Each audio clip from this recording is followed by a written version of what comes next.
The encounter, 4 minutes, give or take 10 seconds. I never saw it coming. The night air was thick, humid, pressing against me like a warning. My shift at the diner had dragged, and my feet ached as I cut through the old playground near the abandoned church. Same shortcut I always took. Stupid. Routine makes you predictable. Routine gets you killed. He was sitting on the swing set, a man in a filthy clown suit, rocking slowly back and forth. The makeup on his face had cracked, sweat mixing with the dried streaks of red and blue, turning his skin into something grotesque. His eyes found me and he grinned, a wide, twisted thing that sent a cold spike through my gut. Hey there, kiddo. You lost? I shook my head, kept walking. I know who you are.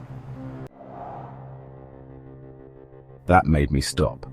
I turned slightly, keeping my distance. He stood up, slow and deliberate. That's when I saw the knife, the blade gleaming under the streetlight. My mouth went dry. My name's Doyle. I was trained by the best. You ever hear of John Wayne Gacy? My breath hitched, my stomach flipped. Of course I had. Doyle's grin widened. He taught me everything. The knots, the pressure points, the fun stuff. Want to see what I learned? I ran. I barely made it 10 feet before something wrapped around my throat. A thick, rough rope. Doyle yanked it back hard, wrenching me off my feet. I hit the pavement with a crack, my head bouncing against the concrete. Stars exploded behind my eyes as I gasped, fingers clawing at the rope, digging into my flesh. I barely made it 10 feet before something wrapped around my throat. A thick, rough rope. Doyle yanked it back hard, wrenching me off my feet. I hit the pavement with a crack, my head bouncing against the concrete. Stars exploded behind my eyes as I gasped, fingers clawing at the rope, digging into my flesh. Gacy always said, gotta soften 'em up first. He knelt on my chest, pressing all his weight into my ribs. I wheezed, my vision tunneling. The rope tightened, my body spasmed, my nails raked his arm, but he didn't even flinch. Almost there. I reached for my pocket, my fingers wrapped around the box cutter, the one I always carried for work. With everything I had left, I flicked the blade out and jammed it into his side. The reaction was instant. Doyle howled, jerking back. The rope loosened. I sucked in a ragged, burning breath and rolled onto my side, coughing. But Doyle wasn't down. He yanked the blade from his flesh like it was a splinter.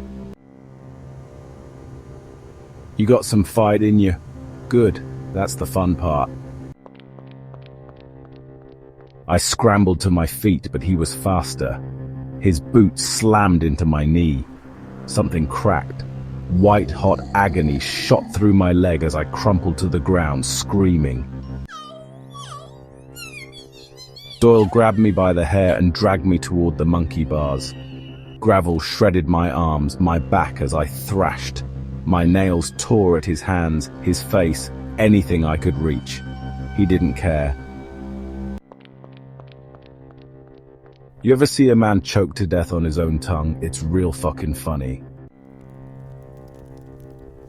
He looped the rope around one of the bars, then around my neck. My body went weightless as he hauled me up, the noose biting deep. I kicked, twisted, fought. My vision darkened, my limbs weakened.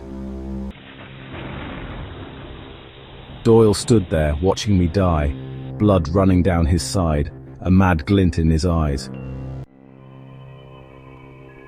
Then I saw it. a piece of rusted rebar near the curb. With my last ounce of strength, I grabbed it, swung wildly. The jagged metal sank deep into Doyle's thigh, ripping through muscle and tendon.